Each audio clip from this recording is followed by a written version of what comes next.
Bill, you couldn't even get a seat. I'm glad you did. Where's the cake? We got a. I noticed such a thing, and many cameras, and I see a number of Christmas ties as well. Fire away. What's your Happy New Year. Can you tell us a bit more detail about what you're going to be doing next year? If you're not going to be lobbying or consulting, how would you define your next job? Well, let me start by saying a few things, Ben. It is, and you all know this because you do this as well, and that is, it is an honor and a privilege to stand here, to work inside this building, to serve your country, to work for a president that I admire as much as President Barack Obama. I've been a member of his staff for almost 7 years, and it's a remarkable privilege. It is in many ways the opportunity of a lifetime, one that I will be forever thankful and grateful for. What I'm going to do next is step back a little bit, recharge some. We've been going at this pace for at least 4 years. I will have an opportunity, I hope, to give some speeches.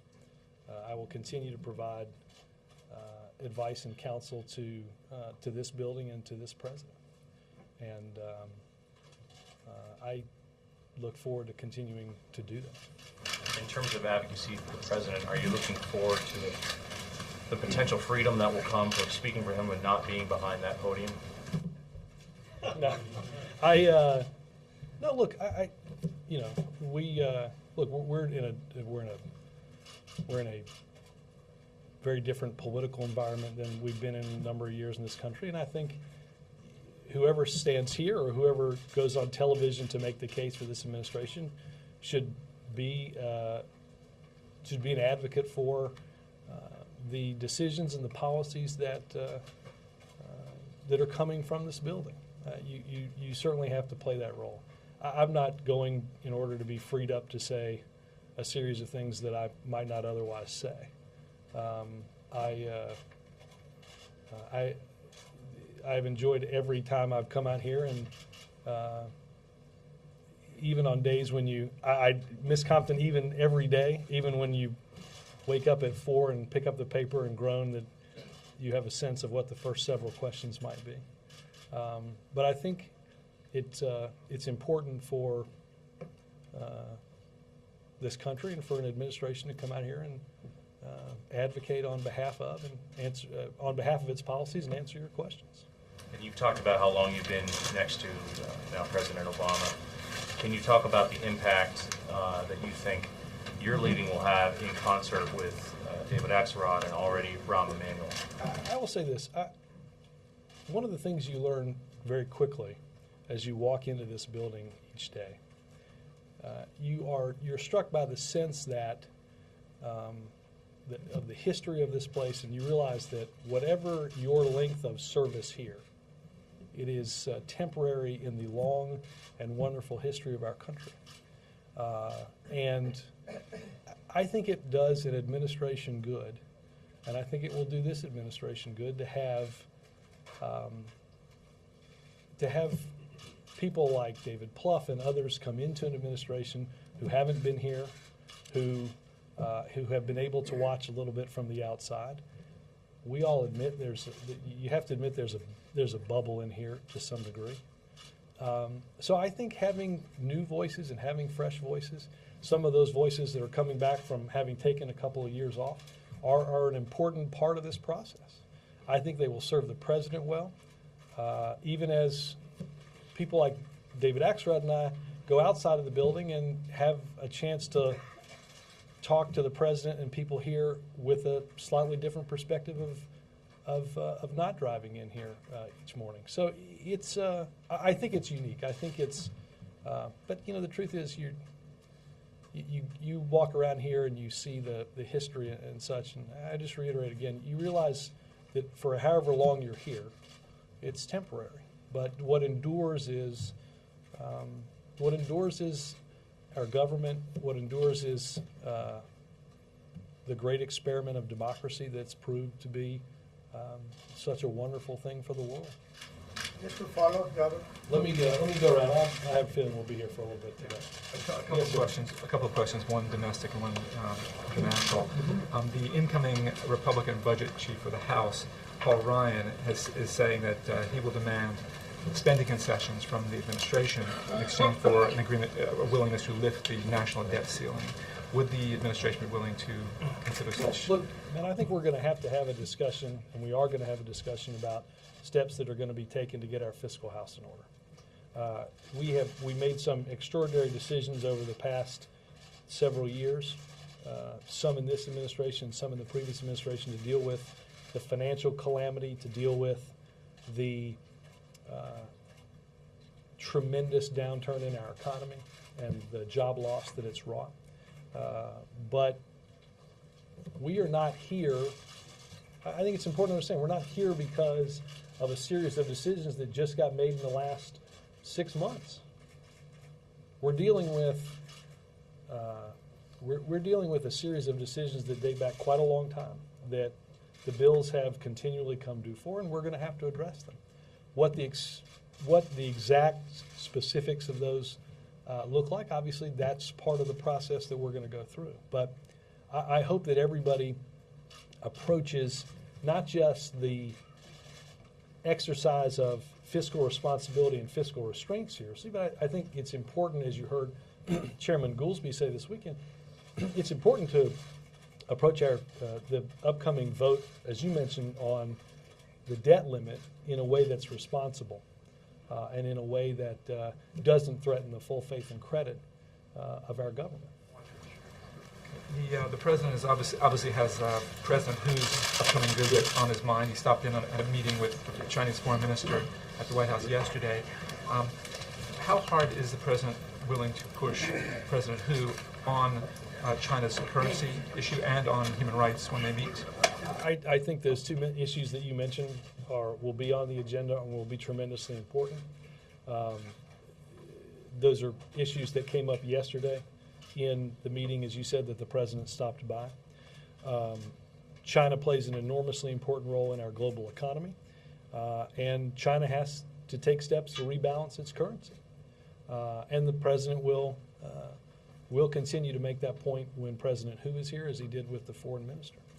And I would say this: I would say that, understand that human rights, the global economy, and currency are certainly on the list. I won't go through all the topics, but of course, the situation in North Korea, I anticipate will also take up some amount of that time. But the president's been accused of soft peddling human rights when it comes to China. Is he going to be maintaining that? He has. I think if you speak directly to the president of China about your concerns about their record on human rights, I don't think that's soft peddling. You referenced Austin Goolsbee's comments about the debt ceiling. I wanted to read you this quote from a senator. The fact that we're here today to debate raising America's debt limit is a sign of leadership failure. Leadership means the buck stops here. Instead, Washington is shifting the burden of bad choices today onto the backs of our children and grandchildren. America has a debt problem and a failure of leadership. Americans deserve better. I therefore intend to oppose the effort to increase America's debt limit. I suspect you know who I'm quoting. July. That is Senator Barack Obama in 2006 voting against raising the debt ceiling. And I think what is important is understand that the raising the debt limit was not in question in the outcome. 52 to 48. In the outcome of that vote. It's a close vote, 50 to 48. Well, we've had closer. I think. I think it's important that the outcome, based on the outcome of that vote, as I mentioned, the full faith and credit was not in doubt. Full faith and credit of our government and our economy was not in doubt. And the president used it to make a point about needing to get serious about fiscal discipline. And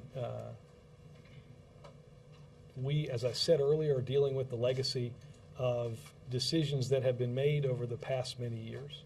Not paying for a prescription drug benefit, not paying for wars, not paying for tax cuts that changed our fiscal situation much more markedly than anything ever had. So I think it is up to, and it's important for Congress, because we know not to play politics with this, not to play games, to find a way to raise that debt limit, understanding that we have to, as I mentioned to Matt, we're going to have to take some serious steps to get our fiscal house in order. But we understand, we know what happens. We know the catastrophic actions with things like Social Security and Medicare if you threaten the solvency of the government. So he only voted that way because he knew that it was going to pass. And I think clearly he was sending a message. But he knew it was going to pass. That's why he voted against Again, it that way. his vote was not necessarily needed on that. So I guess then just extending that, it would be okay for other senators to do the same thing this year, as long as they know that ultimately... There may be some that send a message, but I think what is important is that the ultimate bottom line is we shouldn't upset the notion of that full faith and credit. We shouldn't, as some have rhetorically done leading up to this, suggest that that's a good way to deal with this, is simply to let, to not pass that extension. We understand, as Austin said, and look, Austin is a very bright economist.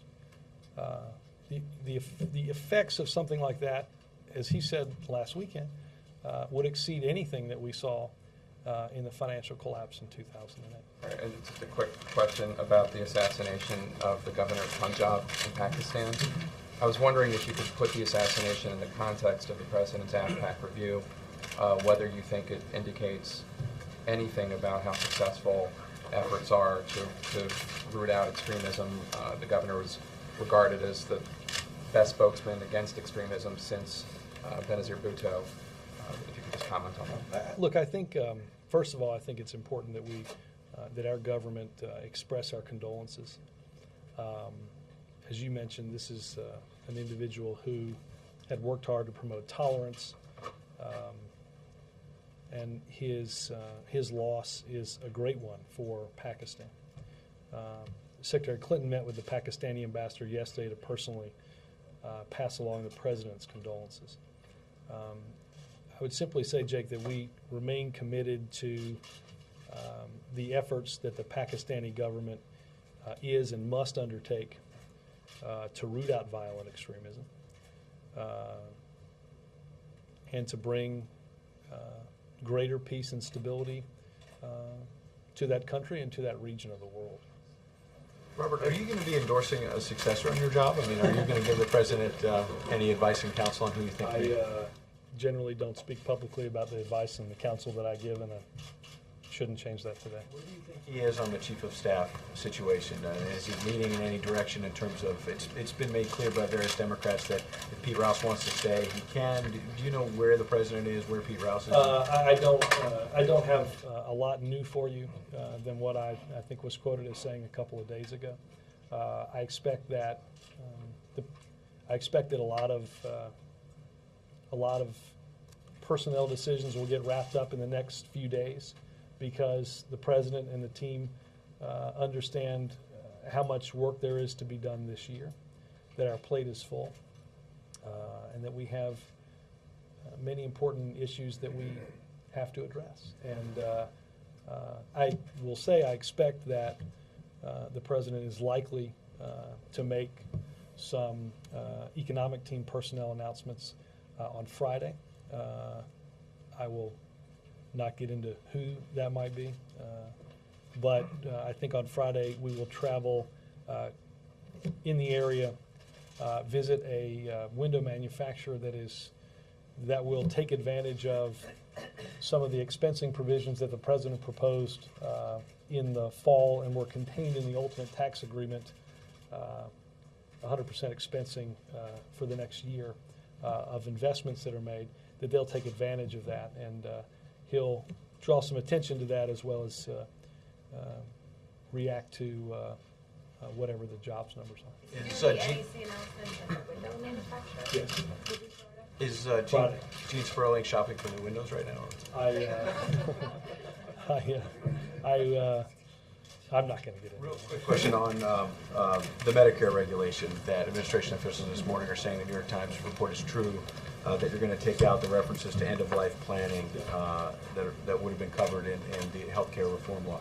My question is, it seems like you're dropping it in part because dating back to August of 2009, there have been these false allegations that there were going to be death penalties. And so why, it seems like you're giving those allegations credibility by backpedaling now. Why not fight for this? Well, I think what the administration believed was important was, and look, end-of-life counseling is something that I don't think is a partisan issue. I think people understand, and we have had great national debates about these topics in the past few years. It's an important part of a relationship with your doctor.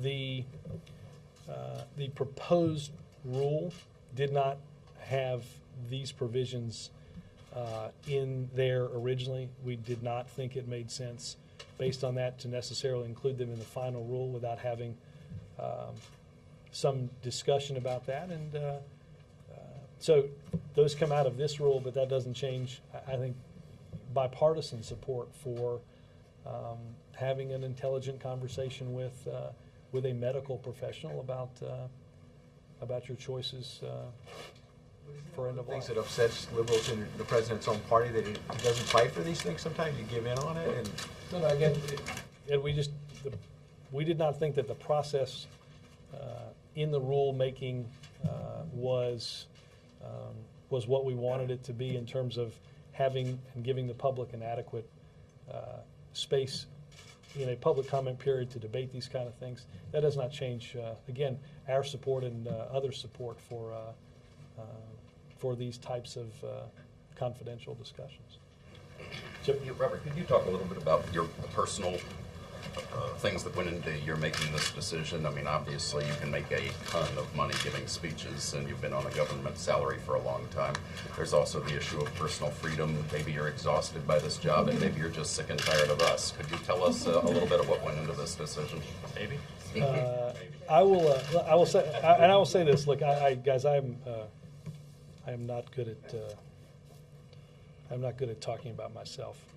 Maybe that's not a great trait to have if you live in Washington. But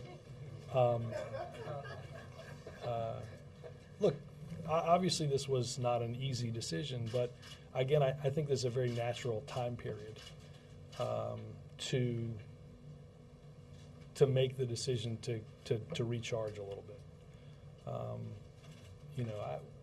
I think a bunch of you guys in here covered the campaign that went for a couple of years, and then we've had a couple of probably the busiest years that Washington and a White House have seen in many decades. So yeah, look, you guys know this because again, because you guys cover this place. This doesn't stop. Only rarely does it observe holidays like Christmas, and sometimes not even that. And so there's no doubt this is a tough place to work. Now, again, it is an amazing privilege. I would not trade, as I told my staff this morning, I would not trade the worst day I've had here for many of the best days that you might have in another job. I think the last 2 years have been extraordinary to watch, extraordinary to be a part of. I work with a president that I love and respect. I work with a group of people who comprise my staff and comprise the White House staff that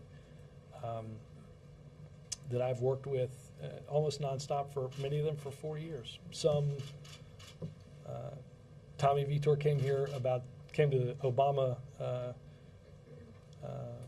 campaign for Senate a couple of months after I did, well before anybody had given any DNC speeches, and we were just running for the Senate in Illinois. So I don't consider the people that I work for just colleagues. I consider them among the best friends that I have. But it's time to take a little break. It's time to, there's a little boy who probably needs a ride to school every now and then. Shifting,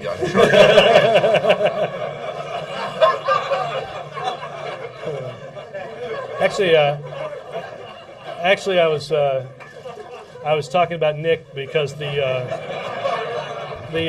surfboard doesn't fit in my car, so.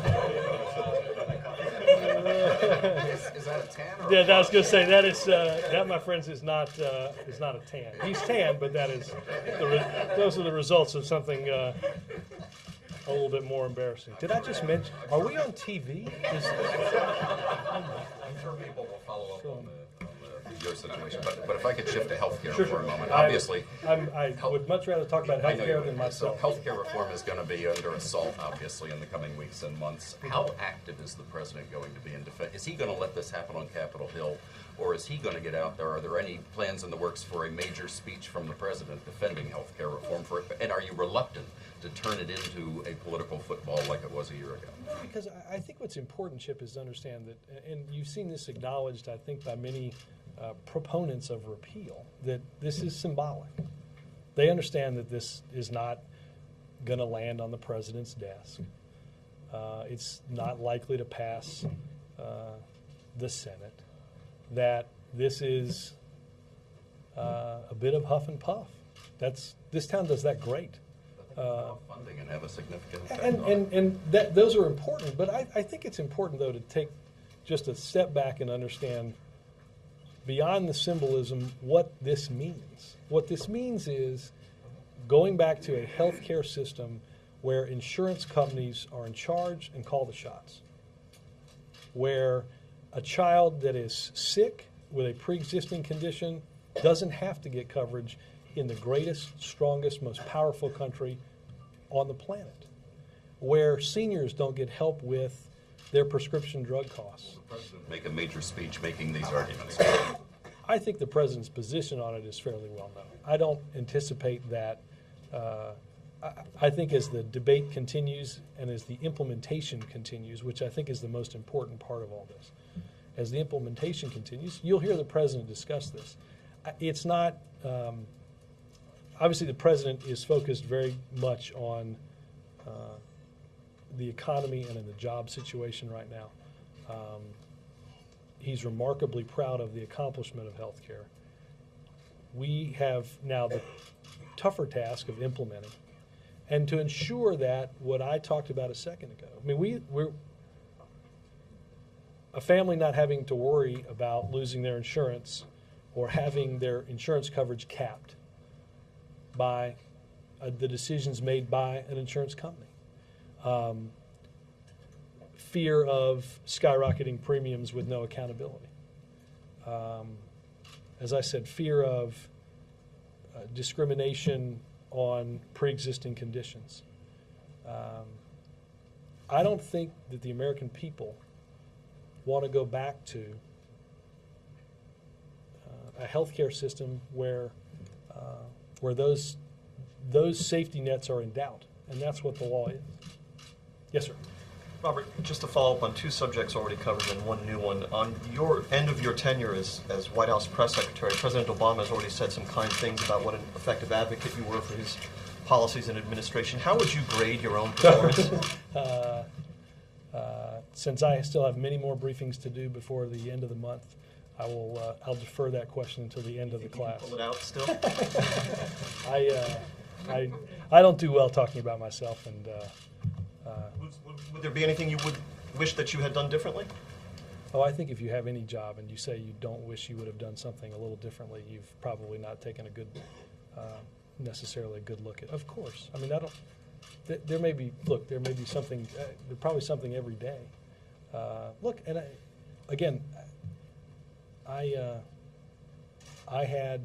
have the opportunity to work for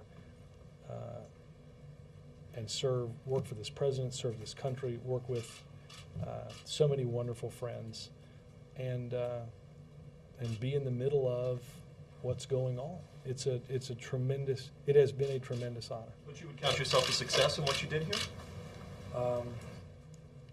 Yeah, I think that we have been able to, and look, I play a very small role in a very big operation. So I think that's important to understand. That I think if you just look at what the president was able and the vice president were able to get accomplished at the end of last year, a START treaty that will make real, discernible reductions in our deployed nuclear weapons, repealing a law that he believed and had believed for many years was unjust, and repealing Don't Ask, Don't Tell, ensuring our economic recovery by making sure that tax rates for middle-class families didn't go up. All of those are important things, and might in a slow year count for, or a slow 2 years count for the entirety of what you were able to do. That was just 2 weeks here. So. Two other things real quick. On the Medicare rule, your explanation that the rule was revoked because it didn't meet your preferred standards for the rulemaking process leaves open the possibility that you would seek to reintroduce it in a way that does comport with your preferences for the rulemaking process. Is it dead for good? I would, on the specifics for that, point you over to HHS. And lastly, getting to the question of how you expect to work with the House GOP majority. Congressman Cummings appeared on one of the Sunday morning talk shows saying that he would be vigilant to look out for the GOP majority, particularly on his committee, conducting witch hunts with subpoenas and that sort of thing. Congressman Issa appeared on 3 Sunday morning shows. He sent out a bunch of letters and made pretty plain his agenda as the chairman of that committee. I wonder, in everything you've heard from Darrell Issa so far, whether you think he is engaged in witch hunts, or whether you think he's going to conduct that committee in a way that you think you can productively work with him. I think he and the vice president, I think, had a productive meeting at the end of last year. I think what is important is to understand that everybody in government should, and certainly everybody here does, want oversight that ensures that the intent of the law or the intent of the policy is being effectively carried out without waste or fraud. I think if you look at something the size and the scope of the Economic Recovery Act, you get a sense of how the degree of importance that we put on that here. At the same time, I don't think people want good oversight, but as you said, we don't. I didn't say you said, but as your question said, people are not interested in relitigating everything in the past. We've got problems in the future that we need to focus on. So I think that we are happy to be a part of responsible oversight. And what do you think about what you've heard from him so far? Well, look, I think that Congress is not even an hour and a half old. So, again, I think maybe he'll want to wait for me to grade him like I did myself. But again, I think the question is, there's a standard for responsible oversight that doesn't exceed the type of partisan, ideological, political witch hunts that people like Congressman Issa have spoken out against in the past. Savannah? When's your last day? Sometime toward probably the beginning of February. I don't have a final last day yet.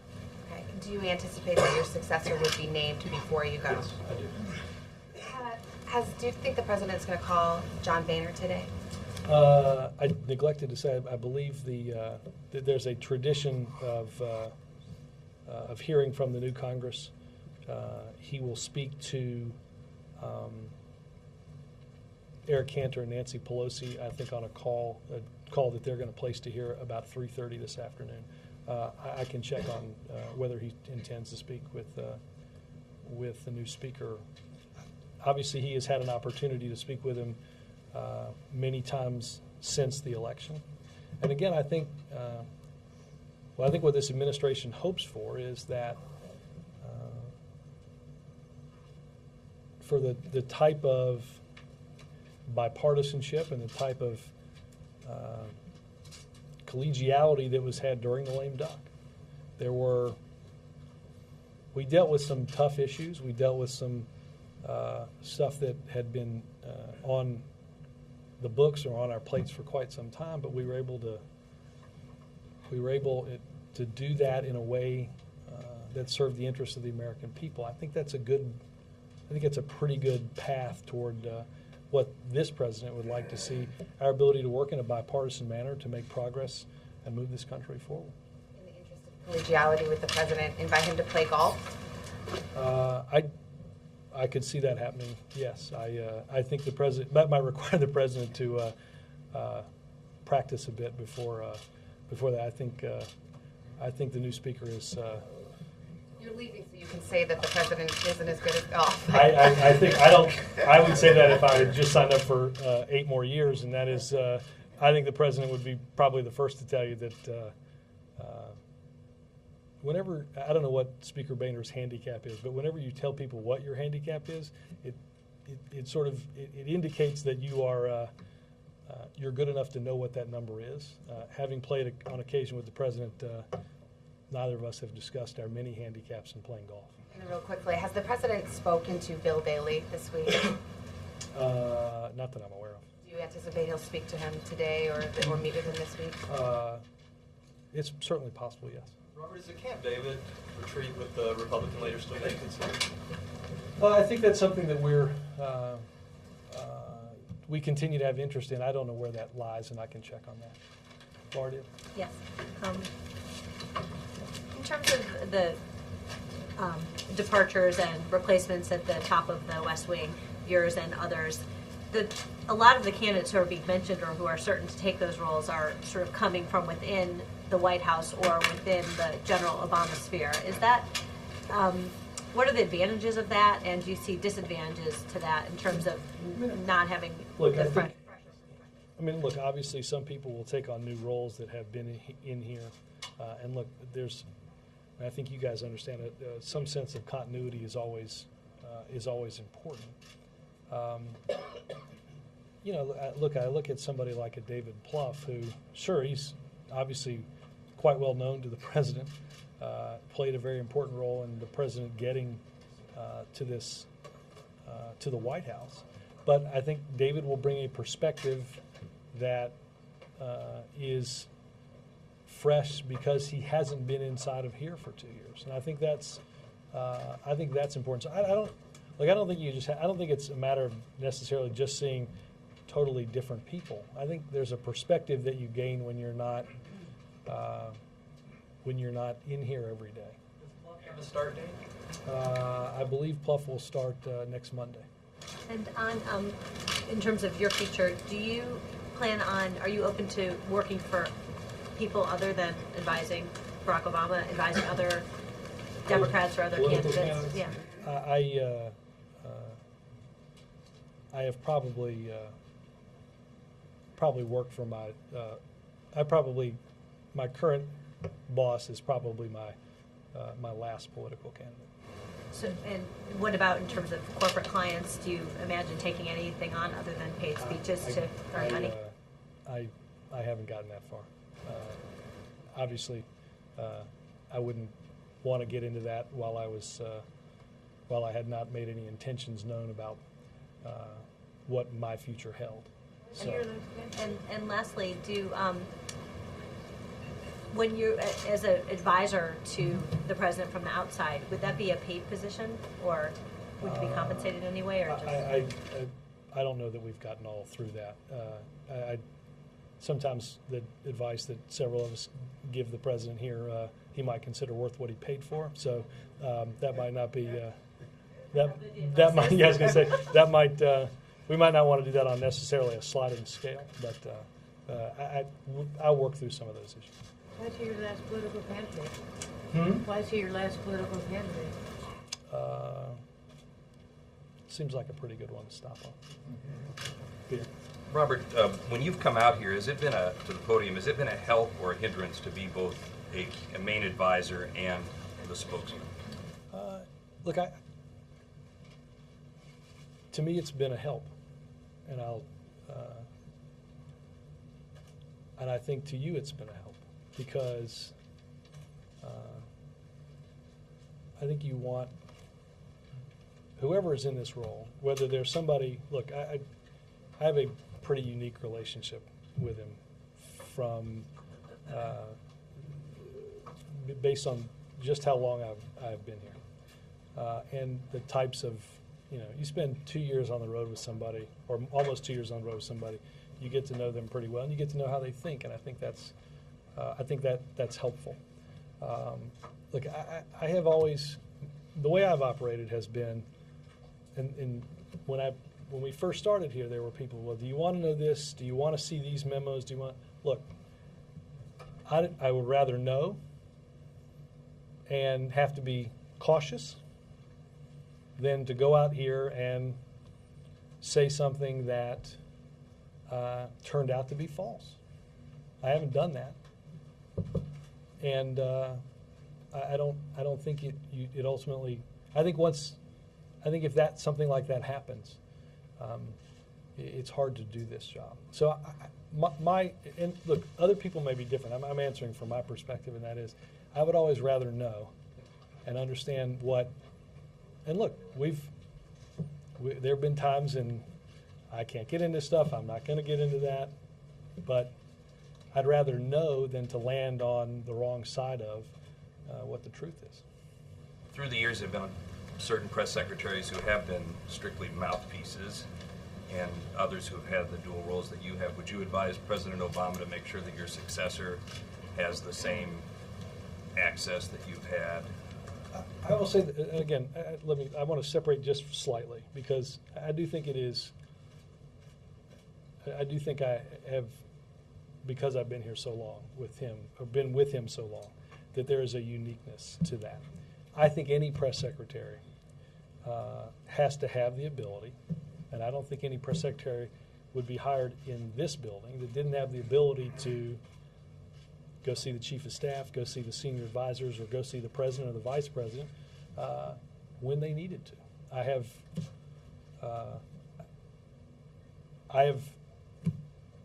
have had that ability. I think obviously most of the counterparts that have stood up here, I think most of them would tell you that unless you have that ability, it doesn't make any sense for you to do that job. And I don't think anybody in this building would put any potential successor of mine in a position of not granting them the ability to know what those answers are.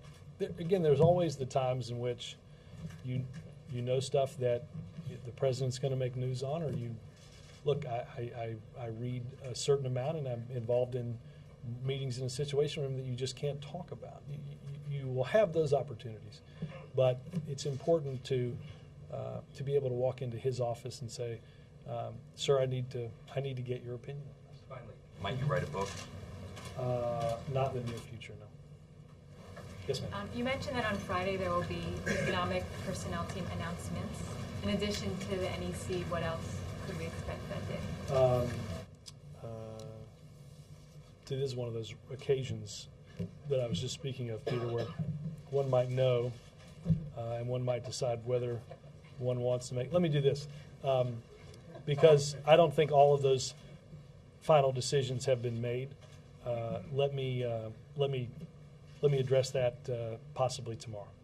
Okay, so the recovery board, could there be a new person for that? I will say this: I do not believe that is envisioned for Friday. No.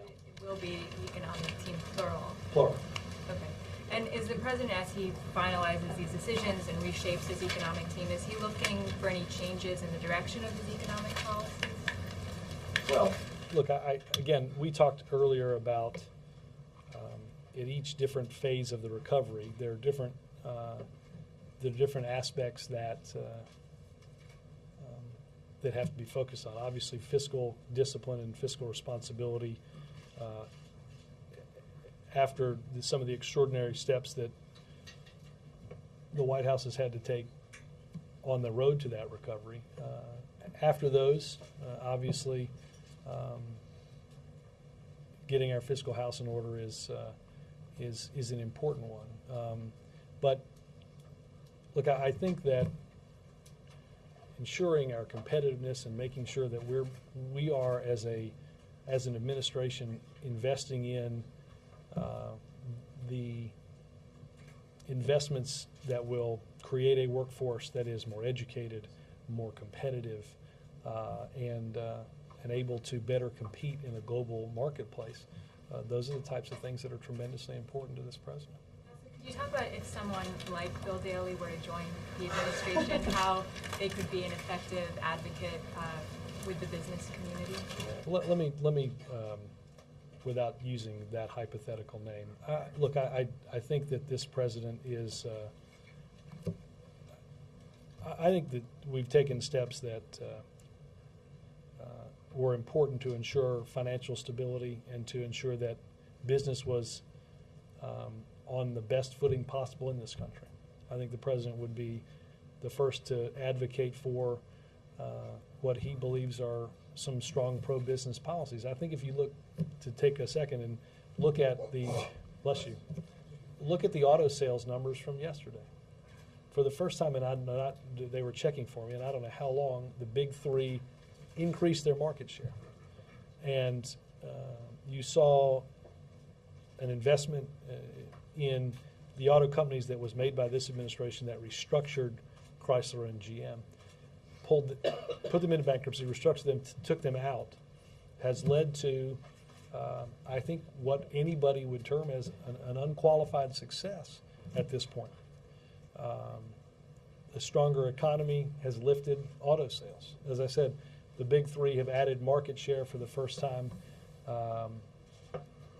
together in a long time. And I think those are the type of pro-business policies that the president is proud of. And I think the president will have an opportunity to continue to and enhance his outreach to CEOs and to business leaders throughout the country. Would it be helpful, though, to have someone of his stature be able to I go out? think it's always helpful to have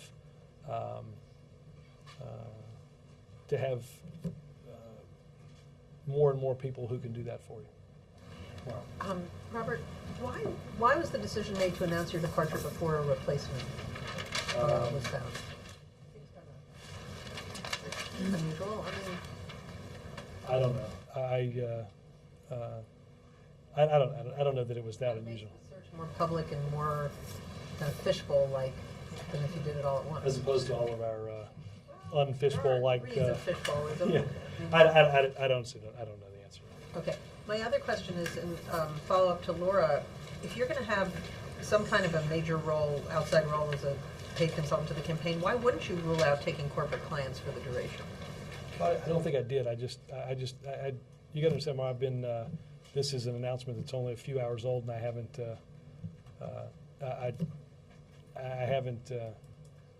totally figured out all of what I'm going to do with the rest of my life. Right. No, I'm not talking about for the rest of your life. I'm talking about for the duration that you're a paid consultant to the re-election campaign. Are you saying that you feel it would be okay to have corporate clients at the same time?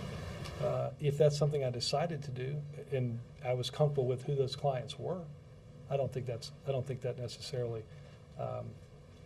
Again, I would not get into the hypothetical of that at this point, because it's just not something that is at this point relevant. Okay, one last question on healthcare.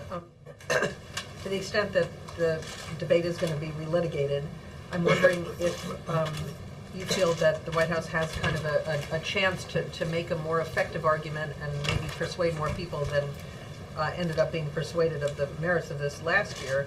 And you talk about the insurance reforms that are popular, like children with pre-existing conditions, or the donut hole, or caps and rescissions. What I'm wondering is the White House ready to defend, robustly the things that are most controversial about the plan, the expense of universal coverage and the individual mandate? Well, you rarely talk about those two things. Well, I don't think that's necessarily the case, since the individual mandate is something that is that we've discussed in here recently, because there are a myriad of court cases that have been brought around that. Understand what we talked about, fiscal responsibility a few minutes ago. One thing that's unique about what we passed was we paid for what we passed. Okay? So let's understand what that means for repeal. It is interesting and unique to see when one pays attention to and when one ignores the Congressional Budget Office. Right? The Congressional Budget Office, which how much is this? What's the price tag on this? How's it being paid for? Were questions that we answered a lot of during the debate. And were asked a lot of us during the debate by those who opposed what we were trying to do. Repealing health care reform adds $140 billion to the deficit over the next 10 years. So that they've got to cut not just the $100 billion they're talking about, but now I assume they're going to pay for that too. That doesn't count the $1 trillion over the 10 years after that. So we're happy to talk about the expense of this. Let's also be clear and talk about the expense of what happens if you repeal it. Not just for families with children that are sick, not just for families that worry that their coverage might have been capped, or God forbid an insurance company is making your medical decisions, but also what it means for a deficit in our debt. Thank you. Go ahead. So just again about what you're going to be doing in the future. How the Cowboys found a coach yet? Yeah, exactly. I mean, is it? Can we say that you're going to be a paid consultant of the campaign? Is that definitely what you're going to be doing? At some point, yes. Okay. And how, if at all, when in the future can we expect you to be on television or acting as a surrogate for? Hopefully, as we speak. In that future capacity. I don't know. I don't know the answer to that yet. I assume that I will have an opportunity to continue being an advocate for the decisions that are being made or have been made in this White House, and I am certainly happy to do that. Robert, once all the decisions on personnel are known, There will be a test. What will it say about the difference between now and the beginning of the administration? What the next 2 years will be like versus the first? Yeah, I mean, look, I think we have always talked about the fact that the next 2 years were going to be different than the first 2 years. We were able to pass health care reform and financial reform, things like the repeal of Don't Ask, Don't Tell, all of which now have to be implemented. And I think the president has always looked at the first 2 years as a period of legislation, and at least the next year is a period of implementation and a period of continued economic, taking steps to continue that economic recovery. So I think there's a little bit, there's going to be a different group of people occupying the same desks that we have now that will play in a probably slightly different environment based on what I think the focus of this building is likely to be. How does that translate into the skill sets he's looking for? Is he just looking for individual people that fit in a particular round hole or square peg? Look, this is probably a better discussion to have when we have a sort of larger tableau of what all of those announcements will be. But look, there's obviously within each different position, there's a skill set that, given the agenda and the environment, that may be slightly different than what you've had again in the past 2 years. We can do a little bit more of that as we get into this a little bit more. There'll be multiple announcements on personnel. There will be multiple on Friday, and I assume that there may be some more after Friday. Multiple economic announcements. Multiple economic announcements, yes. None that I'm aware. Chief of Staff won't be before Friday? I have nothing new on Chief of Staff. But sticking with the big picture, Robert, given the number of and importance of the jobs at stake, is this a major overhaul, a minor tweaking? Is it a big change of direction? Is it just some retooling of attitude? Is it just shifting from legislating to implement? Is it bigger than a bread box or smaller than Yugoslavia?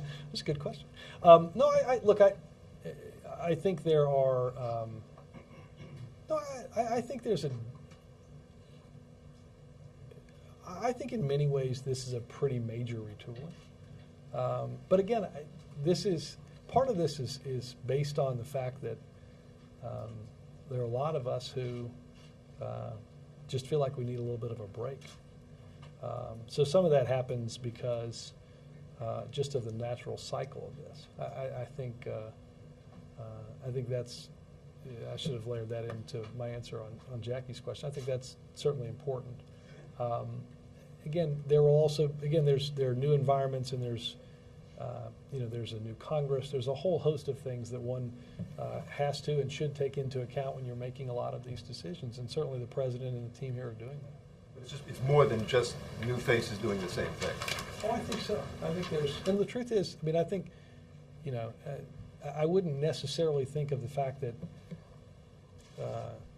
there may be functions in one area or domain or in the box of one personnel position that may get moved or shifted. So I think any time you have the natural change of a White House, it's not simply just, okay, what you did, somebody else sits where you did and does everything that you did. I think there'll be some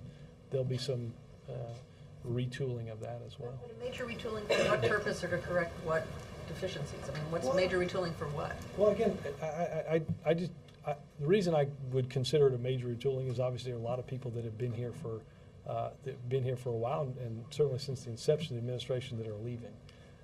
Again, as I've said to you guys countless times, some people, a lot of people leave because it's time to take a break. It's time to do something different, or it's time to. Some people here. Dr. Summers is a good example. Somebody who was going to serve for and told the president he would serve for 2 years. There's a lot of people that have been like that. Those people can leave without a major retooling. You just called it a major retooling. Let me be careful then in what I said. I said as a major retooling because there's going to be a lot of new faces. Just to follow on there, to what degree is it because he's dissatisfied with the performance of people so far? Again, I would suggest that almost all of what you've seen is, not all of what you've seen, but a decent amount of what you've seen is the natural attrition of an administration. When you talk about natural attrition and the exhaustion of people who have been doing this for essentially 4 years when you count the campaign, that goes for the president as well. How do you address, his energy Have we not told you level? about the replacement of that? Finally, a lead. No, I mean, look. That's good. No, look. I mean, look. There's one. I mean, look. That is. You sign up for and understand that you, as a president, you can't take a year off to recharge. So I think it's important to put people around him that have the fresh perspective, that have come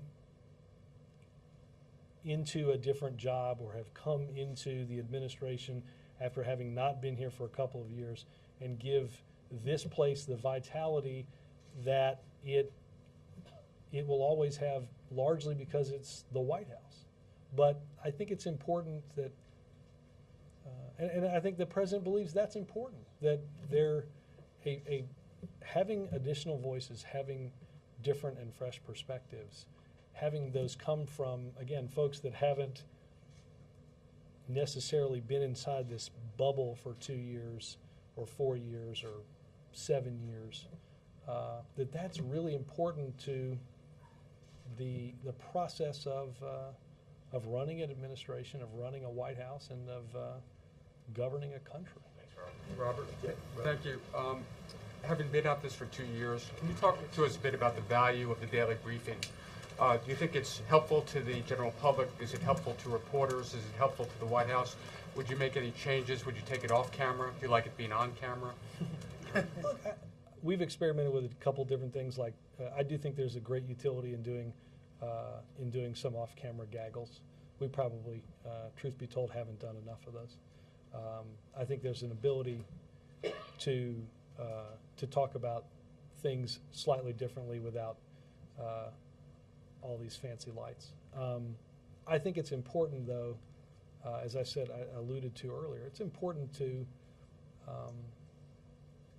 as a government, to come out here and talk about and talk about the policies and decisions that are being made, and to answer the questions surrounding those. Like I said, there are days in which my guess is it will happen again this week, where you pick up that newspaper or you turn on your computer at 4:30 in the morning while your coffee is still brewing, and you groan and, oh God, great, this is gonna, and then you get on your BlackBerry, and so. But I think there's a usefulness to that.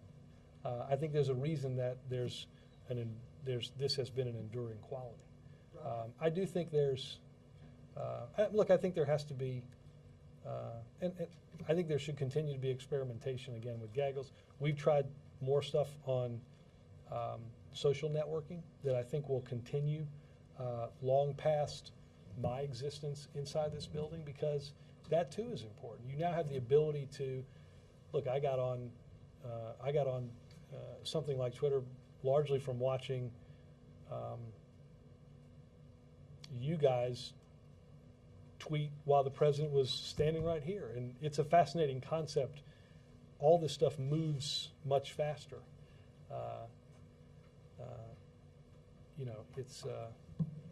I think that will endure, and I think the briefing will endure, and I think what gets added to and what complements the briefing in terms of breaking down any walls that exist between the people and their government will only accelerate. Yes, sir. On that end-of-life counseling, could you say some more on that end-of-life counseling? Let me just go to Glenn, and I'll come.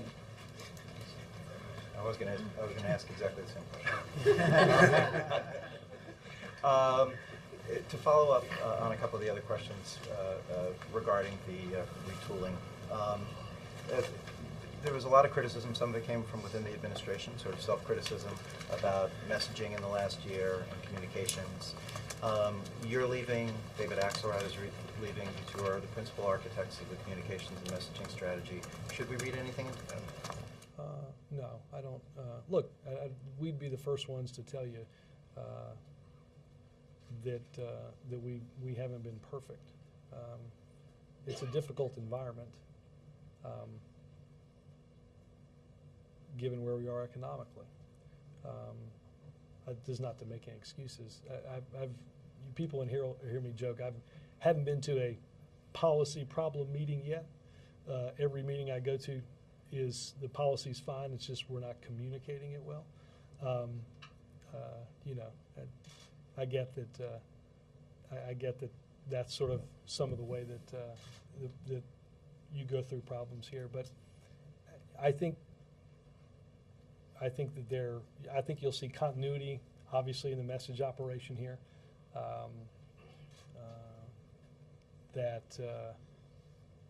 That is important, and again, you'll see people like David Plouffe will come in and be a fresh perspective.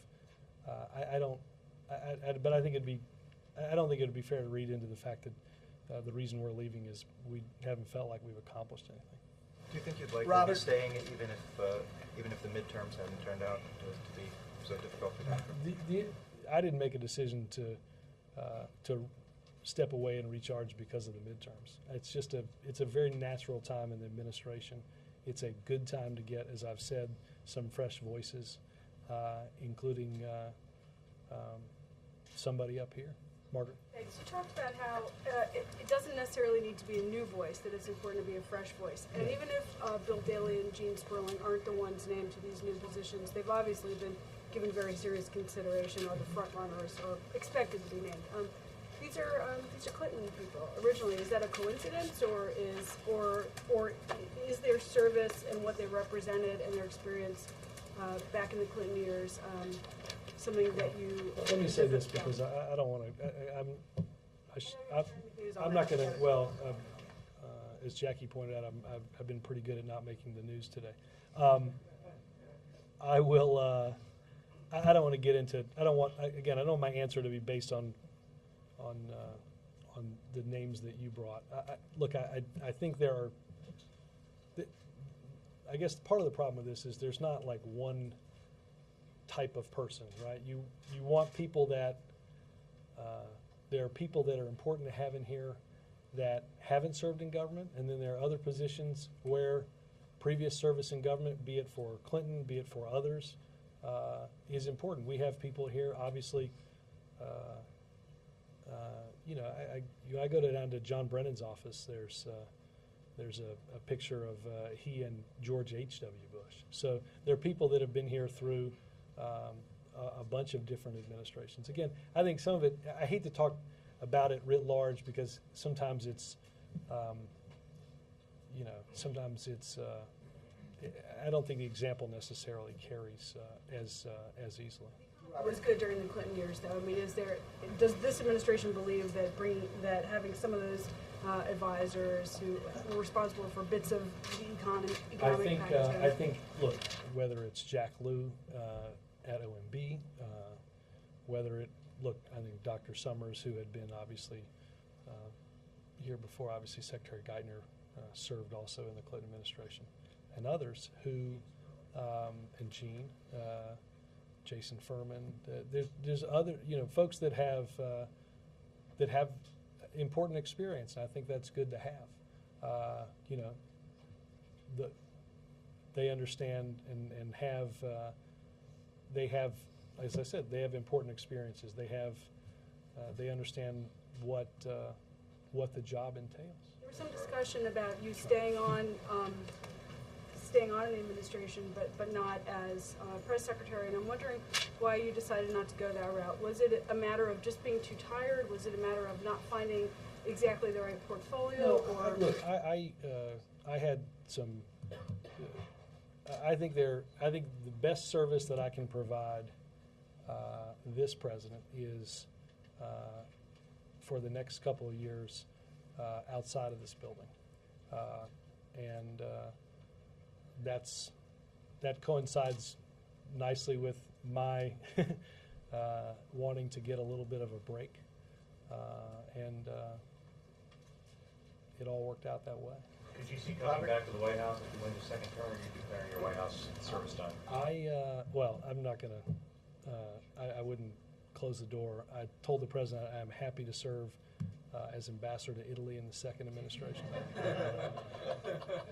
Begrudgingly, I'll do it, but okay, all right, you got me, I'll do it. But seriously, could you see coming back here in a second term? I don't know. One of my next tasks is going to be to make sure that he has the ability to make some of those decisions. Robert, I'll come back. What did the administration make of the unusually public way that the Israelis asked for the release of Jonathan Pollard yesterday? And is this decision in any way likely to be taken in the context of wider peace moves in the region? Look, I think obviously the State Department answered this a little bit yesterday in saying that they received the request, they'll take a look at it. I think it is important to underscore that Mr. Pollard was convicted of some of the most serious crimes that anybody can be charged with. Yes, sir.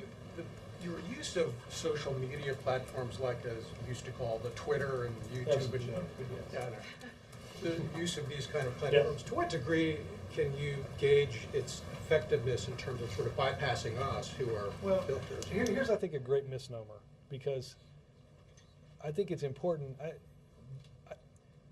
Social networking and the use of those type of tools, I think, I don't look at it as, boy, I can now talk to people and you guys, I'm going to go around you. I've never said that. because, quite frankly, I subscribe to what you write, you guys subscribe to what I write, and I think what's unique is we've done recently, and I've greatly enjoyed them, though I realize that, and I know you all will agree, that very few of my answers conform to 140 characters. But, you know, I think it's interesting that you can have a dialogue with people who are going about their daily lives, who have questions for the administration about what it's doing, and you guys have written off of that. And I think that's, so I think I just don't think people should look at the increased transparency in their government, the greater explanation of the decisions that we're making as an effort to move around and go around you guys. When was your last vacation? Serious vacation? That's an excellent question. When was the last time I took a vacation and didn't take my BlackBerry? It's been, it's certainly exceeded, it's probably been almost 7 years. I will, that will be nice. You still going to be a 2 BlackBerry man when you leave here? I hope not. I hope not. You had an end-of-life question. I'm sorry. End-of-life counseling. If you could say a little more on that. Was the president concerned that by issuing this 1233 in executive order, that he might be portrayed as something of a like President Kevorkian or something, given the tremendous opposition to that particular aspect of the health care bill from the U.S. population? No, I look, that obviously, your characterization did not play a role in the administration's determination of that. I think if you look at polling, their public polling, while there's concern from some about that provision, there is not, at least I have not seen something that would have people believe that a great majority of people believe in the concept of, and I think it's widely been debunked, this notion of a so-called death panel. So awarding doctors, giving them bonuses for having this kind of counseling, of course, would lead to more of it going on, pressuring a lot of people to I think that's a take decisions they mischaracterization. otherwise I think that's a pretty broad mischaracterization of what the rule would do. That's not an accurate characterization of what's going on. Thanks, guys.